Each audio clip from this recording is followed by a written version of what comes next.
अब आप सोच रहे होंगे कि आर्य समाजी ऐसा क्यों कर रहे हैं, मैदान में क्यों निकल रहे हैं? क्या इनको पौराणिक या काल्पनिक या कथाओं मानने वाले हिंदुओं से कोई जो है ना वो उनसे कोई सिंपथी है, उनका कोई ख्याल है? ऐसी बात नहीं है।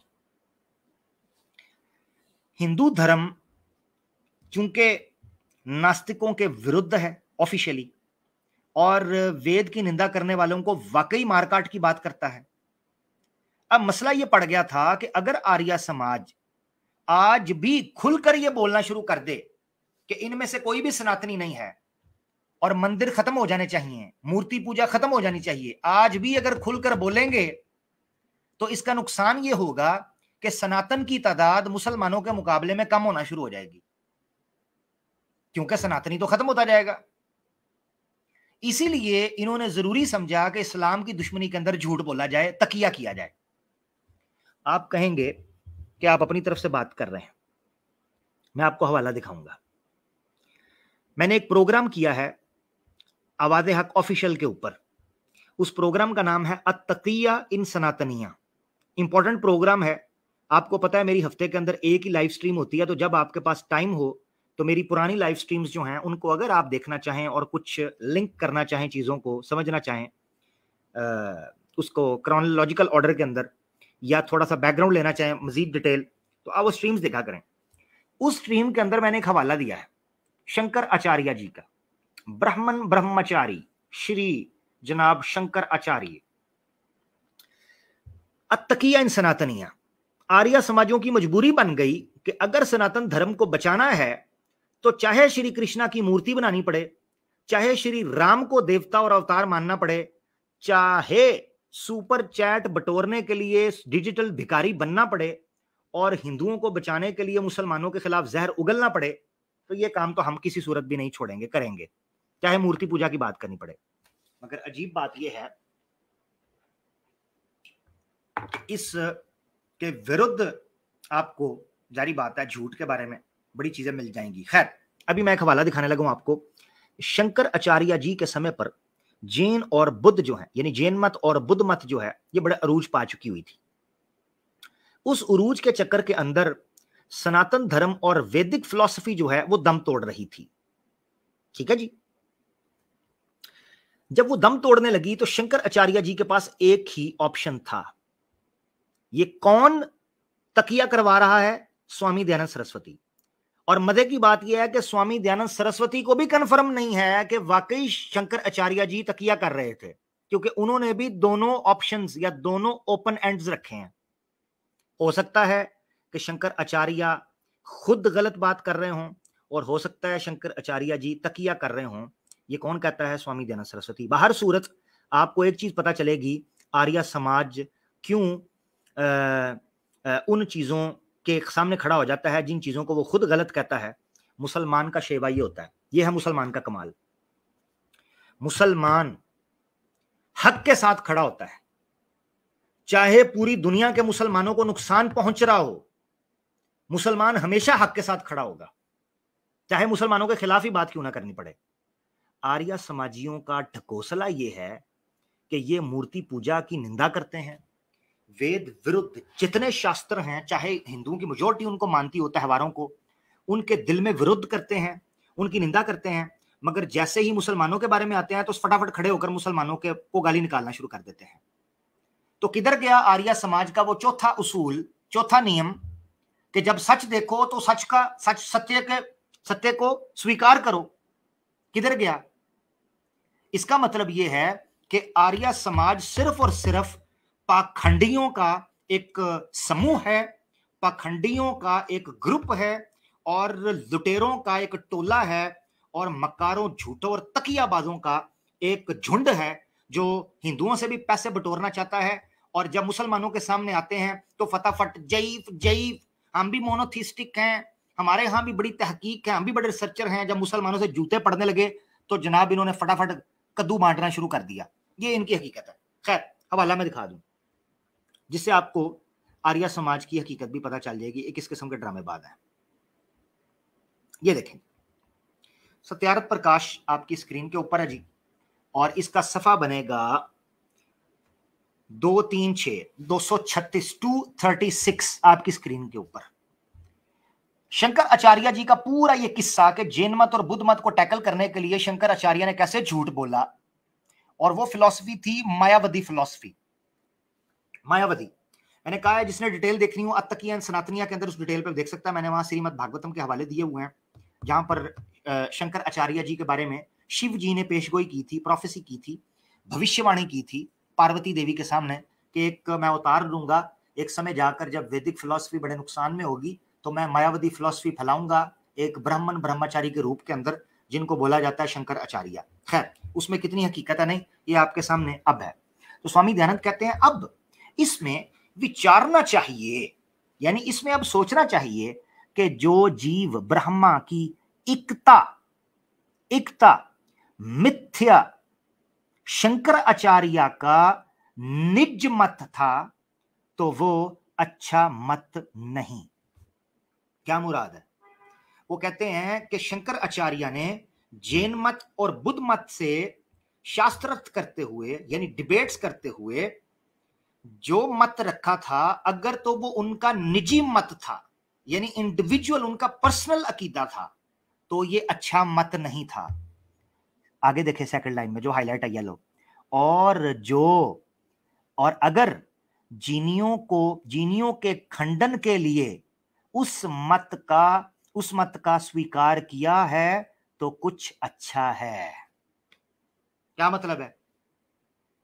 एक ही चीज, ये बड़े गौर से सुनिएगा मुसलमानों, स्वामी दयानंद सरस्वती एक ही चीज को सिर्फ अपने मकसद के चेंज होने की वजह से सही और गलत कह रहे हैं। इसका मतलब है स्वामी दयानंद सरस्वती और आर्य समाजियों के नजदीक सत्य का कोई मूल नहीं है, सत्य की कोई अहमियत नहीं है, सत्य की कोई इंपॉर्टेंस नहीं है। इनको सिर्फ मकसद है इस्लाम की दुश्मनी, झूठ, गल गपट और पैसे और लालच से, बस।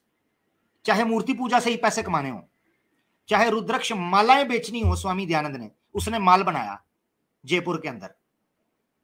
यही आर्य समाजी कर रहे हैं। हमारी पुस्तक ले लीजिए, हमारी पुस्तक सत्यार्थ प्रकाश पुस्तक बड़ी सस्ती है, हमारी पुस्तक ले लीजिए। ले गए पुस्तक, उल्लू के पट्टो, तुम्हारी पुस्तक कभी तुमने ही नहीं पढ़ी तो दूसरे पढ़ेंगे, पुस्तक के बच्चे हैं। क्या लिखा है?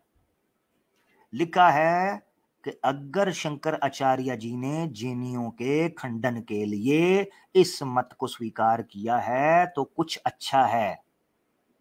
अब मुराद क्या है? मुराद यह है आर्य समाजी जो इस वक्त इस्लाम दुश्मनी और इस वक्त ईमान यूनियन की दुश्मनी और इस वक्त आवाज़े हक की दुश्मनी में जो श्री कृष्णा का डिफेंस कर रहे हैं, वो सिर्फ हमारी दुश्मनी में कर रहे हैं, मानते मूनते कोई नहीं,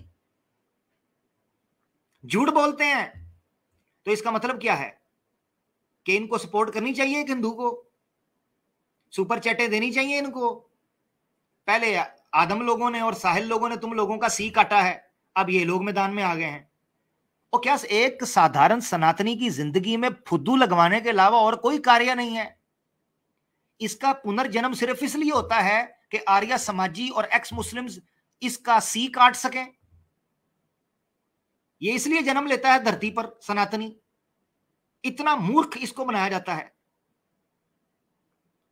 हाँ, ये है वो झूठ जो मैं आपको बता रहा था कि मैं हवाला रखूंगा ताकि आपको समझ आ सके कि इनका झूठ क्या है। अब ये तो थी एक नॉर्मल इंडिविजुअल की बात। पहले मैंने आपको दिखाया कि किस तरीके से, ये मैं थोड़ा सा रिव्यू करने लगा हूं, रिकैप करने लगा हूं बड़ा ब्रीफली और क्विकली, ताकि अब जो इंपॉर्टेंट पॉइंट है वो इससे भी ऊपर जाने लगा है। आगे वाला जो पॉइंट है ये छठा गियर लगने लगा है अगले पॉइंट के अंदर, छठा गियर। सबसे पहले हमने पौराणिक जो हिंदू थे, श्री कृष्ण श्री राम जी को मानने वाले, उनके बारे में आर्य समाजियों का क्या कहना था, शिव मत को मानने वाले आर्य समाजियों का क्या कहना था, नंबर 1। नंबर 2, जो वेद विरुद्ध ग्रंथ हैं, चाहे इंडियन कॉन्स्टिट्यूशन हो या एक इंडिविजुअल का विचार हो, उस बारे में आर्य समाजियों का क्या कहना है, ये मैंने आपके सामने रख दिया। अब जो बात मैं रखने लगा हूं वो पूरी की पूरे इंडियन कॉन्स्टिट्यूशन और इंडियन पॉलिटिक्स की धज्जियां उड़ाकर रख देगी। और आर्या समाजियों ने आज तक ये बात पब्लिक के सामने रखी ही नहीं है, चुप करके चोपड़ियां नाले दो पब्लिक से छुपाते रहे हैं। क्यों? क्योंकि अगर आर्या समाजियों की ये साजिश पब्लिक के सामने आ जाए, इनको हिंदुस्तान से ठुड्डे मारकर उठाकर बाहर फेंक दिया जाएगा। इतने नीच गलीज ये लोग हैं, पूरी की पूरी इंडियन पॉलिटिक्स को तबाह बर्बाद करके रख देंगे ये लोग, अगर इनकी इस बात के ऊपर अमल कर लिया जाए जो मैं अभी रखने लगा हूं। पूरे की पूरी इंडियन कॉन्स्टिट्यूशन, इंडियन पॉलिटिक्स और इंडियन पार्लियामेंट, अपर हाउसेस, सारे के सारे नल एंड वॉइड हो जाएंगे, रिवर्स हो जाएंगे, रोल बैक हो जाएंगे। नष्ट होकर रह जाएगी इंडिया की राजनीति। यह था वो तीसरा छठा गियर जो अब मैं आर्या समाजियों की गाड़ी के अंदर लगाने लगा हूं। ले जी आपकी स्क्रीन के ऊपर पहले बैकग्राउंड ले लें ताकि आपको समझ आए कि हवाला क्या है। राज्यसभा जो होती है, राज्यसभा का मतलब होता है ऐसी सभा, ऐसा ग्रुप, ऐसा कैबिनेट या कांग्रेस या पार्लियामेंट या ऐसी जो ग्रुप है जो मुल्क के अंदर राजनीति करता है। स्वामी दयानंद सरस्वती राजनीति के ऊपर भी सत्यार्थ प्रकाश में बोले हैं और भी जगह पर बोले हैं।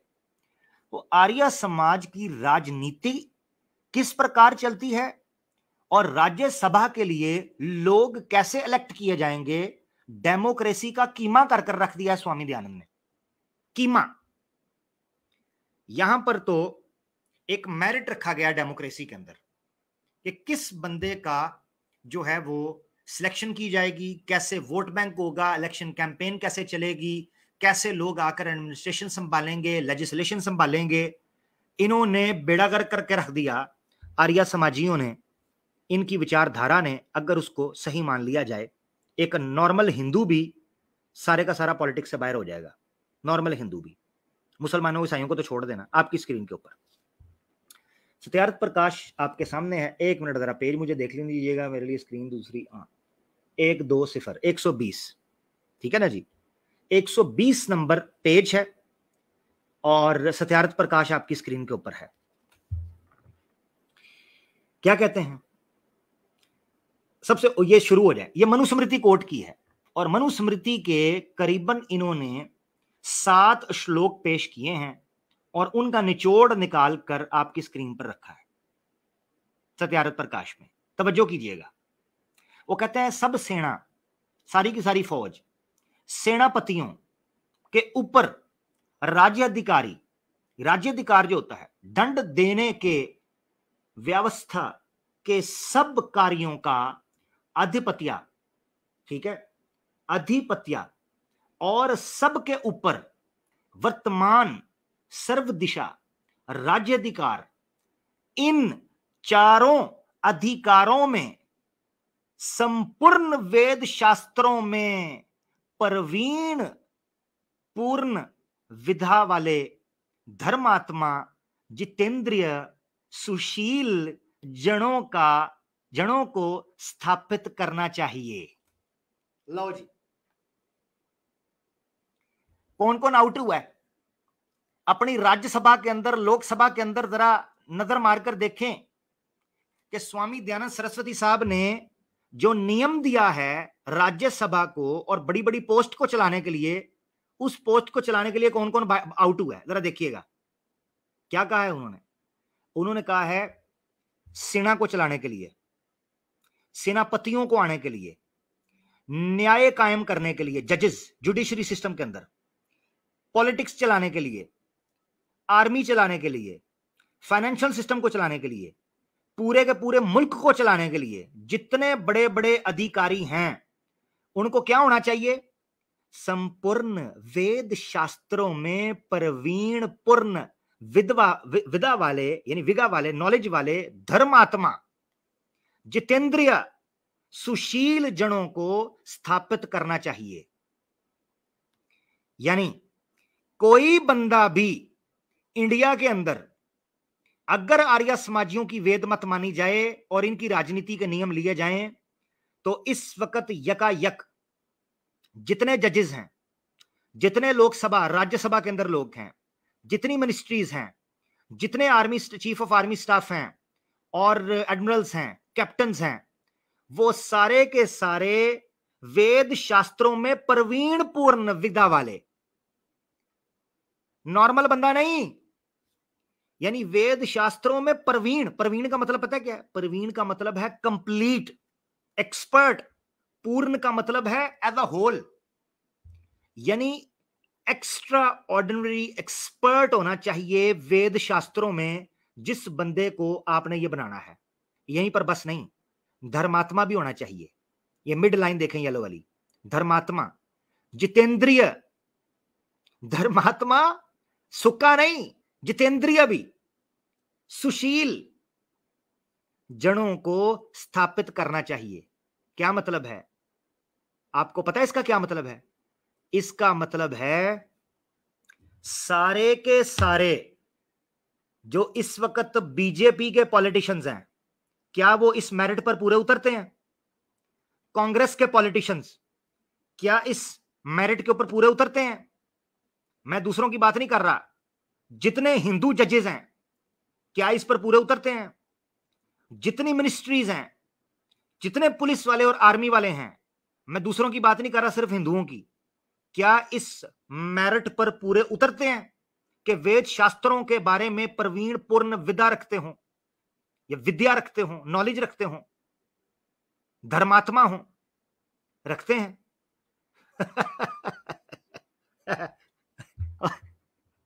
वो सारे के सारे आउट हो जाएंगे। हाँ, अब नीचे आ जाए तो वो क्या कहते हैं? वो कहते हैं अर्थात, अर्थात मुख्य मुख्य सेनापति, मुख्य राज्याधिकारी, मुख्य न्यायाधीशा, प्रधान और राज्य, या ये चार सब विधाओं या विज्ञाओं में पूर्ण विद्वान होना चाहिए। इन चार जगहों के ऊपर मुख्य राज्याधिकारी, मुख्य न्यायाधिकारी या न्यायाधीशा, प्रधान और राज्य, ये चार सब विधाओं में पूर्ण विद्वान होना चाहिए। लो जी, बेड़ा गर्क हो गया, सारी की सारी पॉलिटिक्स रिवर्स हो गई है। तो मेरा सवाल ये है, ये जो आर्या समाजी चैंपियन बन के मार्केट में आ रहे हैं, फकर थे बोल लो आर्या समाजी, छनकना मेरा, हाँ जी, लेना देना क्या है? कुछ भी नहीं, छोड़ो सारी बातें। और आर्या समाजियों में कोई है इस तरह की कैटेगरी का?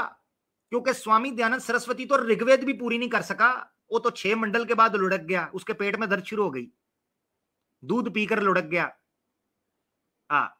एक श्री कृष्ण दूध बहुत पीता था, एक स्वामी दयानंद सरस्वती भैंसों के थनों के साथ लटकते रहते थे, इसीलिए इसका पेट देखें कटे की तरह है, जैसे कटा नहीं होता वच्छा, भैंस का कटा, ये कटे की तरह पला हुआ टिड्डल।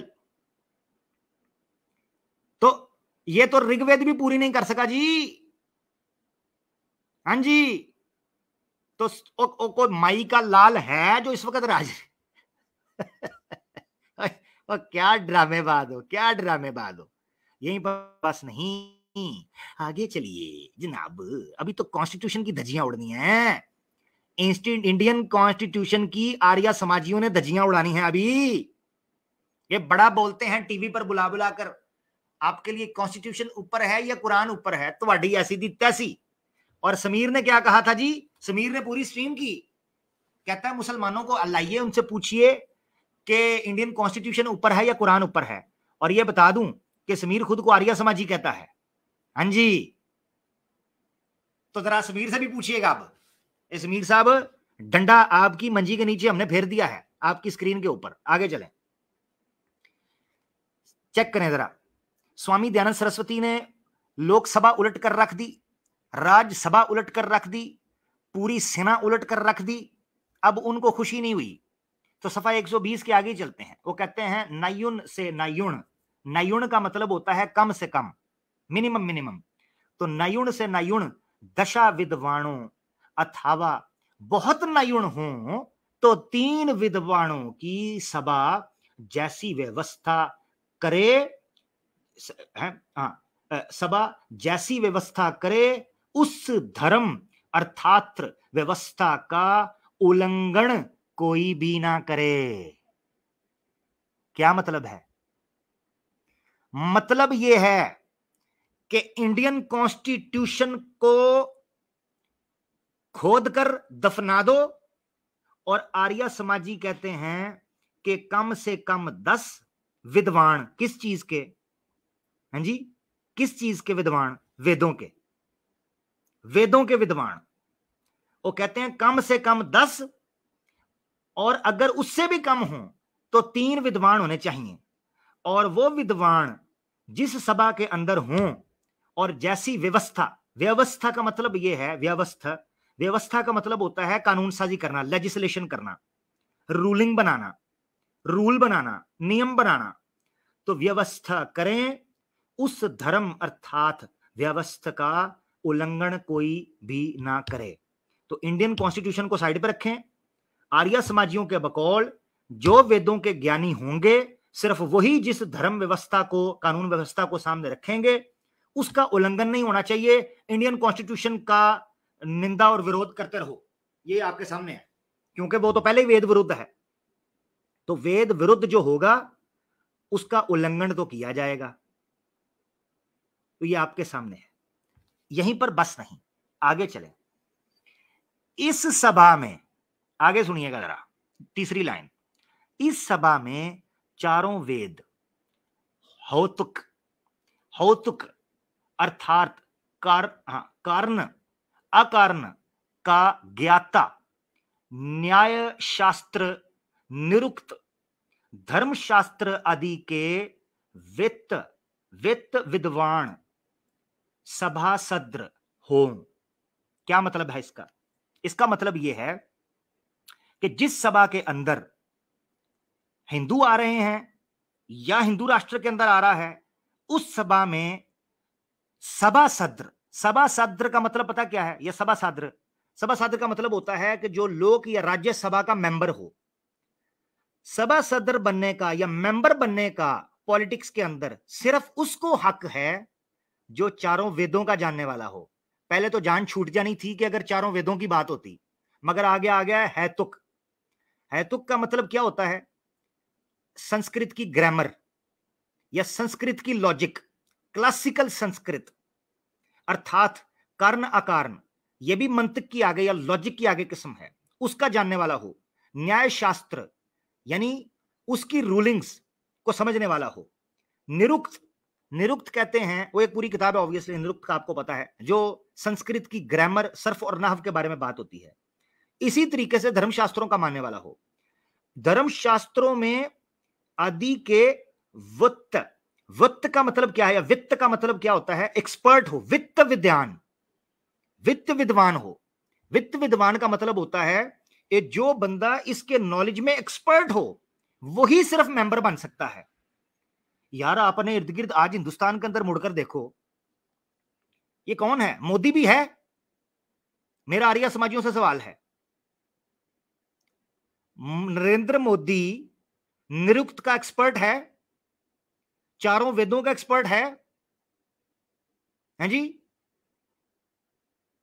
कोई बता दे नीचे, मुझे तो नहीं पता, आपको पता है तो बता दें। हाँ नाम में बताइएगा जरा नीचे, किसी आर्य समाजी को बताने दें।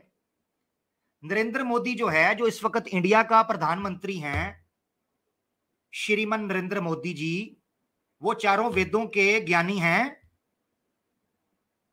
तो उठा के बाहर फेंकें आर्य समाजी।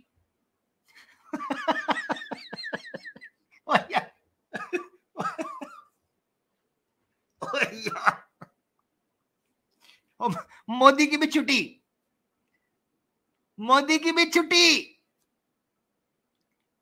पूरा इंडिया रोल बैक। यह है आर्य समाज की मेहनत, यह है आर्य समाज के नियम, यह है आर्य समाज की पॉलिटिक्स। और आगे क्या कहते हैं? ये आखिरी लाइन अब पढ़ने लगा हूं। वो कहते हैं और जिस सभा में, ये तवज्जो से दो लाइनें आखिरी वाली सुनिएगा, आगे बढ़ना मैंने। और जिस सभा में यानी जिस पार्लियामेंट में, अपर हाउस में, तो जिस सभा में ऋग्वेद, यजुर्वेद सामवेद के जानने वाले 3 सभासद होके व्यवस्था करें, उस सभा की हुई व्यवस्था को भी कोई उल्लंघन ना करे। क्या जुमला है? 3 वेदें, ऋग्वेद, यजुर्वेद और सामवेद को मानने वाले नहीं। सेकंड लाइन में, सेकंड लास्ट लाइन के अंदर, मिड के अंदर जुमला देखें, जानने वाले, मानने वाले नहीं। अब कोई हिंदू आके आर्य समाज कहें जी और ऋग्वेद, यजुर्वेद, सामवेद को मानते तो लोग हैं, मानने नहीं, जानने वाले।